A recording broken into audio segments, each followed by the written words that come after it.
We are on a mission. We're here looking at commercial deals. We want to buy something, but we have a rule that we probably have to look at 100 properties to find 10 worthy of putting an offer in on. And if we get 10 offers put in, they don't all get accepted. Maybe only 3 get accepted.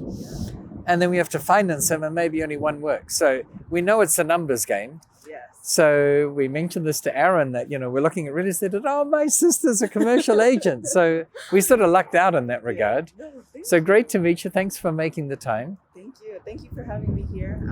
This is just one of the properties. He said you would be in this area specifically. Right. This is a hotel and it was built in 1951. Yeah, so they have about 13 rooms inside and each room is themed.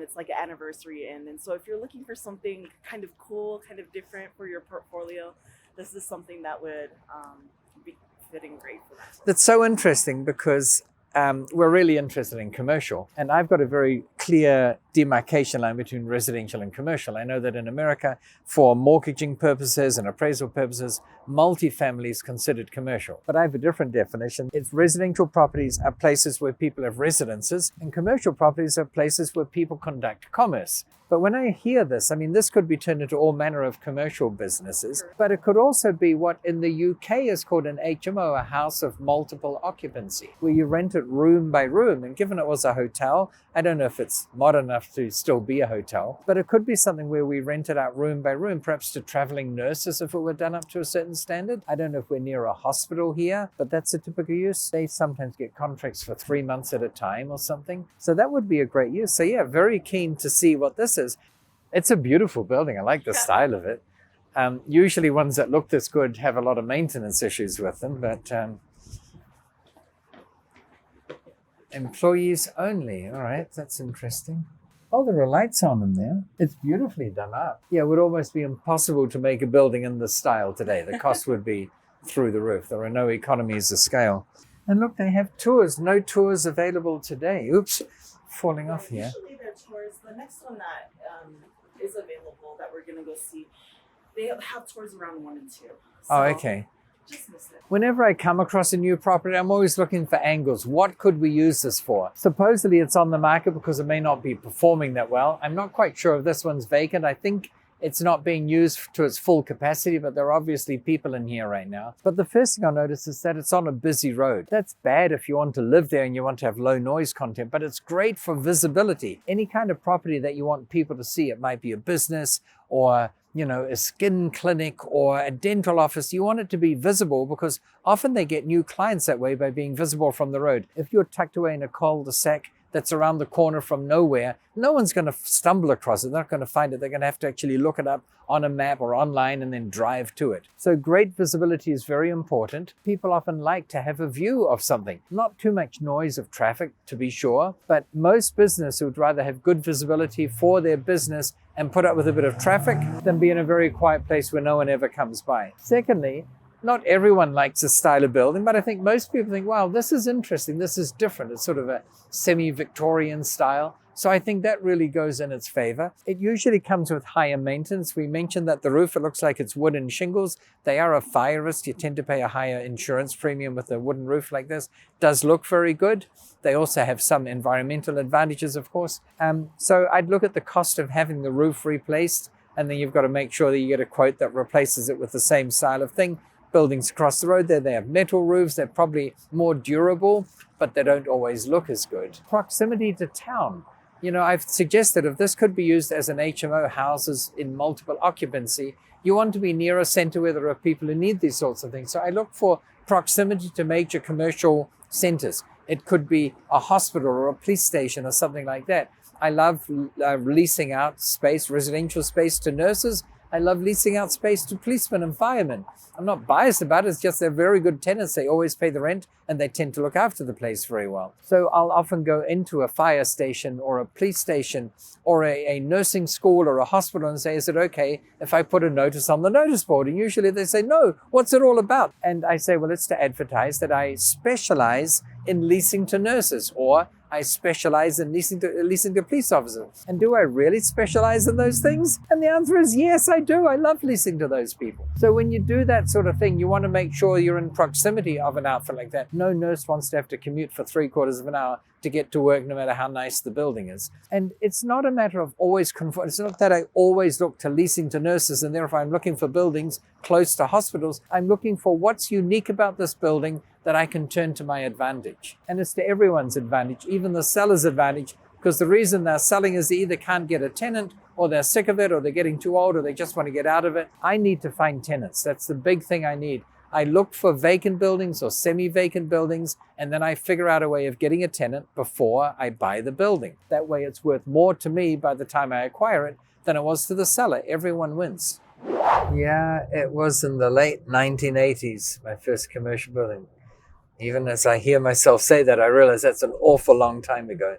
And it was scary for me because I was new to commercial, and you have a theory as to how things might work, but you never know. Like the first house I ever bought was scary too, because you're committing yourself to much more in purchase price than your net worth is. In fact, on that first residential property, not only didn't I have the money, to buy it, I had to borrow the down payment. So I went to the 4 trading banks that we had, 4 major banks, and got a maximum student loan that I could get.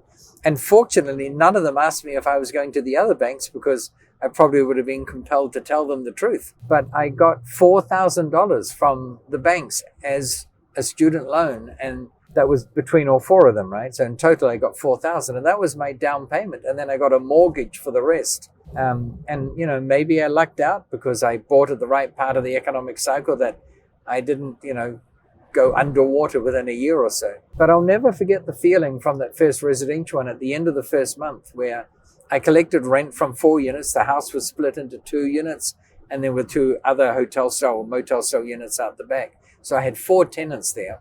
And the rent I collected in that first month was more than that month's allocation of mortgage payment and property taxes and insurance allowance and maintenance allowance and everything else. I'd made money and I hadn't worked for it. And I thought, I've got to do this again. Of course, I couldn't do the second one pretty quickly because I had no cash left and no borrowing capacity. But as I was collecting this positive cash flow, I built up my reserves, and then I thought I'll do it again. So I thought by the time I got my first commercial that I'd be well versed in this, but it was a similar unnerving experience of not knowing if it would work. Am I doing the right thing? And it was so different. Looking back, they're very similar, of course. Got my first commercial property and I was sweating over it. I had to get a mortgage from the bank. They paid, in actual fact, all but $10,000 of the purchase price. And I needed that much because I didn't have much cash. And I think that's the interesting thing. A lot of people assume if you're in commercial, you come from a wealthy family and money's no object. But as I do to this day, and as I've been teaching here today on these videos and also right throughout the years with my teaching, I always say, any fool with 20 million in their pocket can go and buy a $20 million portfolio. I can't help people like that, or more to the point, they don't need my help. They've got the cash and they'll just pay cash. But I'm saying, what if you want a 20 million portfolio and you don't have money? Or what if you do have $20 million in the bank, but you're not after a 20 million portfolio, you want a $200 million portfolio? That's where I can help you, because we teach how you can get leverage. And specifically in the commercial game, we teach how you can increase the value of a building before you even close on it, namely by getting a tenant. A vacant building is worth a fraction of the price of that same building tenanted with good tenants paying market rents on a long-term lease. So the real game I'm in is not so much investing in commercial real estate. I mean, that is what it is. But I'm really in the game of finding tenants for vacant commercial space. Because when you can crack that formula, you have access to, almost unlimited wealth. That's funny. What strikes, and we were just driving by and we came across this. It used to be quite obviously a Wells Fargo branch.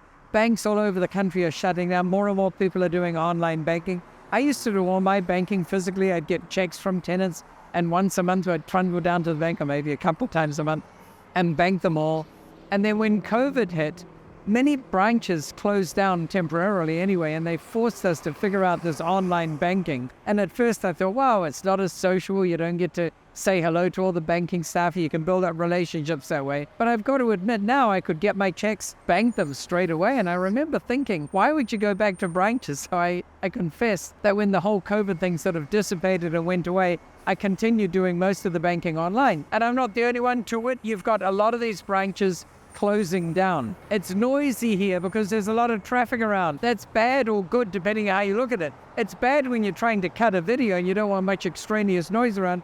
But it's good from the perspective that there are lots of people here coming by. So this, in my humble view, would make an ideal coffee shop. It's got the drive-through facility already. It's on a corner where people can see it from all around. Lots of cars go by here. Across the road, you've got an Arby's, you've got a McDonald's. My point is, I haven't seen a coffee shop for miles around here, and this could be a great location for one. Drive-through, you could have seating and all that. The fact that it's noisy wouldn't matter if you're inside. You'd have double or triple glazed windows or whatever. I see it's for lease down. Normally, I'm not going to lease the building to put a coffee shop in there, but it's worth a call to the agent to say, are they only leasing it or are they selling it as well as an option? And it's worth a phone call. In fact, we're going to make that phone call on the way. I think this would be a great location. Usually, though, when it's not for sale, it means that they're not desperate. They want to do something with it.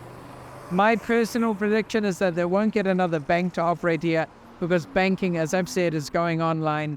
So it is worth a call just to see. And another cool thing about these banks that are for sale is often they have bank vaults, either one big bank vault or those safety deposit boxes. And they can be quite cool either to have or to sell or whatever. So that's something just to keep in the back of your mind.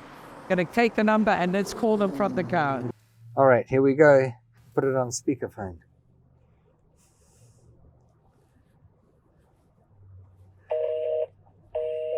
And he's engaged. He's talking to a lot of people who want to lease that. I think it'll make a great coffee shop. And I haven't seen one. I know they don't have much coffee here, but there are alternatives. There are teas and boba type shops and, just make it a drink shop. And for those who want coffee, they can get coffee. I bet that Burger King sells coffee, even though they may not sell as many coffees in this Burger King as in other parts of the country.